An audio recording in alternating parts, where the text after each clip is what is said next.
কি আছে ভিতরে এবং কেন এই জিনিসটা তৈরি করা হয়েছিল, আসলে মনে একটি প্রশ্ন জাগে। আসলে ভিতরে যাওয়া যাক। এখানে ছিল মেহমানদারির ব্যবস্থা। এই গাছের মধ্যে, প্রাকৃতিক সৌন্দর্যের মধ্যেই আসলে কি বলবো, এই গরমের মধ্যে ঠান্ডা শরবত খেতে যে পরিমাণ মজা লাগবে, এটা হচ্ছে এই পরিস্থিতিতে না খেলে বোঝা যাবে না। প্রিয় দর্শক, আজকে সেই ভ্রমণের উদ্দেশ্য হলো বাংলাদেশের সেই প্রথম রাজধানী পানাম নগরে। সাথে থাকুন, পুরো ভিডিওটি দেখার অনুরোধ রইল সবার।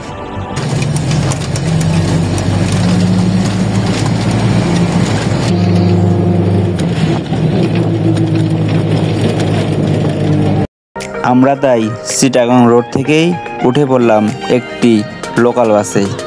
উদ্দেশ্য হচ্ছে মোগরাপাড়া বাস স্ট্যান্ড।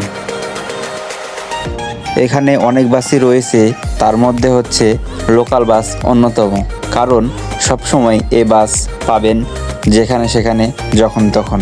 এখান থেকে সবসময় লোকাল বাসই বেশি আসা যাওয়া করে। আমরা হচ্ছে মোগরাপাড়া বাস স্ট্যান্ডের আগেই নেমে পড়লাম, কারণ এখান থেকে অনেক কাছে হবে সেই পানাম নগর। এখান থেকেই পানাম নগরের দিকে যাওয়ার জন্য অটোতে ভাড়া নেবে 30 টাকা। ইজি বাইকে ওঠার পর থেকেই মনটা যেন কেমন ছটপট করে যাচ্ছে, কখন দেখবো এই চোখ দিয়ে সেই পানাম নগরের সুন্দর সুন্দর স্থাপত্যগুলো। দুই পাশে রাস্তাগুলো যেন মনটা কেড়ে নিচ্ছে, এ যেন এক প্রকৃতির ডাক। যেতেই এত যে শান্তি পাবো এটা কখনো আগে ভাবিনি।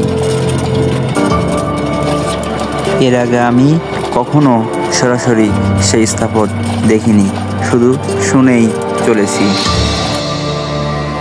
পানাম নগর নারায়ণগঞ্জ জেলায় সোনারগাঁয়ে অবস্থিত ঐতিহ্যবাহী প্রাচীন শহর।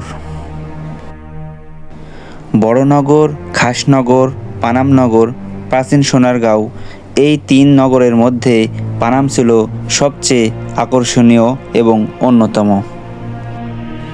এই বিশাল একটি বড় বইয়ে লেখা রয়েছে এর ইতিহাস এবং এর স্থাপত্য। এখানে ঢুকতে গেলেই লাগে টিকিট। এখান থেকে আমরা টিকিট সংগ্রহ করার জন্য সামনে টিকিট কাউন্টারে অগ্রসর করলাম। আমরা 2টি টিকিট সংগ্রহ করে ফেললাম। 2টা টিকিটের মূল্য 40 টাকা। এখানে কয়েক শতাব্দী পুরনো অনেক ভবন রয়েছে, যা বাংলার 12 ভূঁইয়াদের ইতিহাসের সাথে সম্পর্কিত। সোনারগাঁও 10 বর্গ কিলোমিটার এলাকা জুড়ে এই নগর গড়ে ওঠে। 1500 শতকে ঈশা খাঁ বাংলার প্রথম রাজধানী স্থাপন করেছিলেন সোনারগাঁয়ে। পূর্বে মেঘনা আর পশ্চিমে শীতলক্ষ্যা নদীর পথে বিলেত থেকে আসতো বিলাতি থান কাপড়, আর দেশ থেকে যেত মসলিন। শীতলক্ষ্যা আর মেঘনা নদীর তীরেই ভিড়ত পালতোলা নৌকা। প্রায় ওই সময়ে ইস্ট ইন্ডিয়া কোম্পানি বাণিজ্যিক কার্যক্রম শুরু করেন। তখনই ইংরেজরা এখানে বানিয়েছিলেন নীলের বাণিজ্য কেন্দ্র।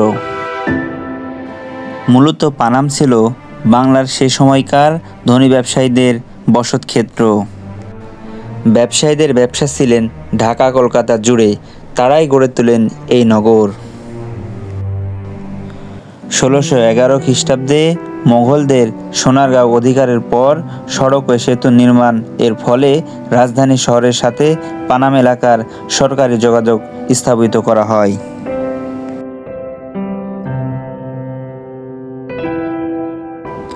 পানামের টিকে থাকা বাড়িগুলোর মধ্যে 52টি বাড়ি উল্লেখযোগ্য। উত্তর পাশে রয়েছে 31টি এবং দক্ষিণ পাশে 21টি। বাড়িগুলো অধিকাংশ দ্বিতীয় তলা এবং তৃতীয় তলা।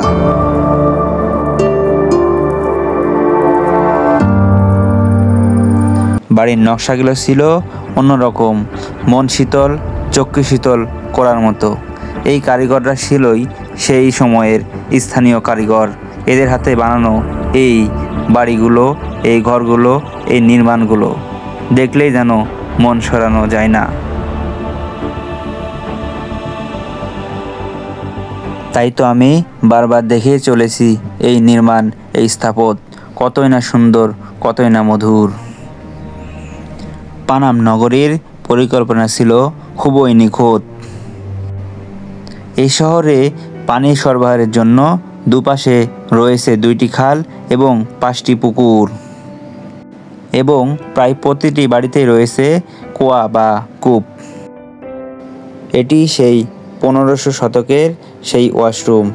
এ যেন অন্যরকম দৃশ্য দেখলাম। আসলে এর স্থাপত্যগুলো একেবারেই নষ্ট হয়ে গেছে। এখানে সেই শাখার ফ্যামিলি, পরিবার এবং এই নগরের লোকজন ওয়াশরুমে যেত। আজ সেই কালের পরিবর্তনের কারণেই ধ্বংসলীলায় পরিণত হয়ে গেছে। কোথায় সেই শাখা, কোথায় সেই দল এবং কোথায় সেই মানুষগুলো? আজকে যেন সবই স্তূপে পরিণত হয়েছে। আসলেই তাই, এই জিনিসগুলো আমি বারবার দেখছি এবং মনে পড়ে যাচ্ছে সেই সময়ের কথা। চিন্তায় যেন মাথায় ঘুরপাক খাচ্ছে, কীভাবে তারা এখানে আসতো, কি করত এবং কেমন সেই পরিবেশগুলো ছিল। এবং অনেক প্রাচীন আমলের দৃশ্য। আসলে এখানে আসলেই মন প্রাণ উজাড় হয়ে যায় ভালোবাসার জন্য। আসলে এখানে দেখা যাচ্ছে একটি সুড়ঙ্গ। তো এই সুড়ঙ্গের মধ্যে আসলে কি কারণে সুড়ঙ্গ তৈরি করা হয়েছিল এবং কেন, এর ভিতরে ঢুকেই দেখবো আসলে কি আছে ভিতরে এবং কেন এই জিনিসটা তৈরি করা হয়েছিল। আসলে মনে একটি প্রশ্ন জাগে। তা আসলে ভিতরে যাওয়া যাক, দেখি এই সুড়ঙ্গের মধ্যে কি রয়েছে। একা একা আসলে মানে এখানে তো আসলে কেন এই সুড়ঙ্গটি বানানো হয়েছিল এটা বুঝতে পারছি না। চলেন তো ভিতরে চলেন। দেখতে পাচ্ছেন যে এই সুড়ঙ্গ কেন কেন বানিয়েছিল সেটা হচ্ছে বুঝতে পারছি না। আসলে নগরের ভিতরে আবাসিক ভবন ছাড়াও রয়েছে মসজিদ, মন্দির, গির্জা, মাঠ, গোসলখানা, নাচঘর, পন্থশালা, চিত্রকলা, দরবার কক্ষ, গুপ্তপথ এবং বিচারালয়, পুরনো জাদুঘর। এছাড়াও রয়েছে 400 বছরের পুরনো বাড়ি, টাকশাল বাড়ি। একবার পারস্যের বিখ্যাত কবি হাফিজকে আমন্ত্রণ জানিয়েছিলেন তৎকালীন বাংলার সুলতান গিয়াসউদ্দিন আজম শাহ। বৃদ্ধ কবি হাফিজ সে আমন্ত্রণে সাড়া দিয়ে না আসতে পেরে একটি গজল রচনা করে এই উপশহর নিয়ে, এবং সেই গজলটি উপহার করে পাঠিয়ে দিয়েছিলেন সুলতানকে। এই গজলের সূত্র ধরেই ফার্সি এক পর্যটক এসেছিলেন সোনারগাঁয়ে, আর তিনি মুগ্ধ হয়েছিলেন পানামের সৌন্দর্য দেখে। কি বলবো বুঝতে পারছি না। এত বড় একটি সাম্রাজ্য গড়ে তুলতে কত টাকাই না প্রয়োজন হয়েছিল সেই সময়ে তারা কতই না ধনাঢ্য ছিলেন এবং কতই না টাকা পয়সার মালিক ছিলেন। এখানে যারা বসবাস করত সবাই ছিল হিন্দু ধর্মীয়। এখানে সে কারণেই পূজা হতো এবং হিন্দুর যে নিয়মকানুন ছিল সব কিছু এখানে পালন হতো। ইতিহাসের পাঠ ঘাটলেই বোঝা যায় যে এখানে একবার আমন্ত্রণ করা হয়েছিল পারস্যের সেই বিখ্যাত কবি হাফিজকে। তিনি এখানে আসার কথা ছিল এবং তার বয়স বৃদ্ধির কারণে সে এখানে আসতে পারেন। কি একবারে অন্যরকম একটি দৃশ্য, যে ইতিহাসগুলো এটা আসলে মুছে ফেলা সম্ভব নয়। প্রত্যেকটি দেয়ালে এবং পরতে পরতে এই ইতিহাস সাক্ষী রয়েছে।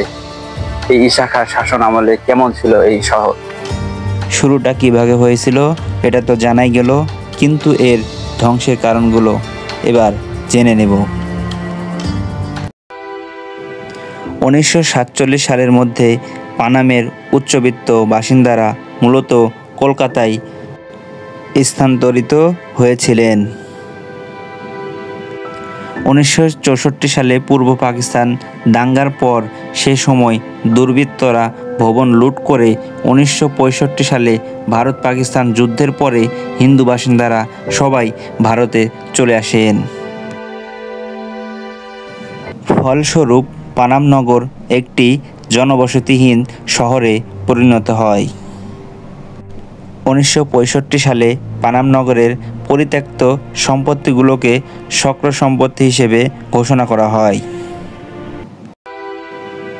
এই ঘোষণাপত্রের মাধ্যমে তাত্ত্বিকভাবে শহরের মালিকানা সব সরকারের কাছে হস্তান্তর করা হয়। এভাবেই যেন এর ধ্বংস নেমে আসে। এখন এটি পর্যটকের কাছে শুধুমাত্র বিনোদন এবং ইতিহাস এর সাক্ষী। আসলে প্রিয় দর্শক, কিভাবে আপনাদেরকে সৌন্দর্যের কথা বলে বোঝাবো সেটা আমি এখনো বুঝতে পারছি না। কারণ চতুর সাইডে দেখবেন হচ্ছে অট্টালিকা। রাজা যে স্থাপত্য গড়ে তুলেছিল, এই বিশাল সাম্রাজ্য যে গড়ে তুলেছিল, এর সঙ্গে সঙ্গে প্রকৃতিকের যে ছোঁয়া প্রয়োজন সে তখনও তার ব্রেনে ক্যালিফিকেশন করেছিল যে শুধু অট্টালিকা থাকলে চলবে না, সেখানে হচ্ছে প্রাকৃতিক সৌন্দর্য এবং প্রাকৃতিক পরিবেশ রাখা খুবই প্রয়োজন। সেক্ষেত্রে এই বিশাল একটি সাম্রাজ্যের মধ্যে রয়েছে হচ্ছে প্রাকৃতিকের ছোঁয়া। এই গাছগুলো দেখতে পাচ্ছেন, কি সুন্দর এই ঠান্ডা শীতল বাতাস এবং আবহাওয়াটা এত সুন্দর, দেখলেই মন জুড়ে যাচ্ছে। ইশাখা যখন এখানে আসতো এবং তাদের হচ্ছে যে মেহমান ছিল, তাদের প্রাকৃতিক পরিবেশ এবং প্রাকৃতিক সৌন্দর্য ভোগ করানোর জন্যই এই বিশাল সবকিছু তৈরি করেছিল। দেখতে পাচ্ছেন কতগুলো জায়গা এবং কত সুন্দর সুন্দর একবারে গাছপালা দিয়ে ভরপুর এই জায়গায়। এখানে ছিল মেহমানদারির ব্যবস্থা। এই গাছের মধ্যে প্রাকৃতিক সৌন্দর্যের মধ্যেই হচ্ছে রাজা এখানে নির্মাণ করেছিলেন একটি সুন্দর হাওয়াখানা। এই সেই ধ্বংসবশত হাওয়াখানা। এখানে মানে কিছুই নেই, সবকিছু যেন লন্ডভন্ড হয়ে গেছে শুধু সময়ের অপেক্ষায়। পানাম নগরীর মধ্যে এটি সেই মন্দির। এই মন্দির হচ্ছে ইশাখার আমলে সেই পুরানো মন্দিরটি হচ্ছে তৈরি করা হয়েছিল। সে আসলেই তার ধর্মীয় দিক থেকে সে ছিল হিন্দু ধর্মের কারণেই এই মন্দিরটি সে নির্মাণ করা হয়। পরবর্তী এই মন্দিরের সাথে সাথে যুগের তাল পরিবর্তন করতে গিয়ে নতুন ভাবে স্থাপন করে এই নতুন এই মন্দিরটি। আসলে সে হিন্দু হওয়ার কারণেই ভারতের যত ব্যবসায়ী ছিল তারা সবাই এখানে আমন্ত্রিত করতেন এবং হিন্দু ব্যবসায়ীদের এখানে আনাগোনা বেশি ছিল। তো এই সেই পুরাতন মন্দির, এখানে এসেই দেখতে পেলাম সেই আগের সেই সুন্দর মন্দিরগুলো। সেই সময় থেকে হিন্দুদের বসবাস হওয়ার কারণে এবং হিন্দুরা এই ব্যবসা পরিচালনা করার ক্ষেত্রেই প্রত্যেকটি কক্ষেই রয়েছে হরে রাম, মানে এটি সেই হিন্দুদেরই বসবাস স্থান ছিল।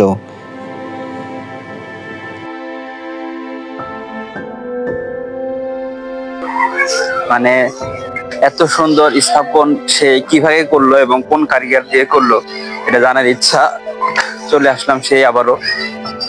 এই যে দেখতে পাচ্ছেন এই ইটগুলো, এটা আসলে কিভাবে আনা হলো এবং সেই সময়ের বিখ্যাত ছিল।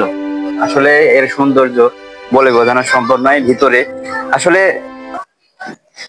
ভিতরের দৃশ্যগুলো দেখেন কি সুন্দর এবং হচ্ছে কি ঠান্ডা মনোরম পরিবেশ।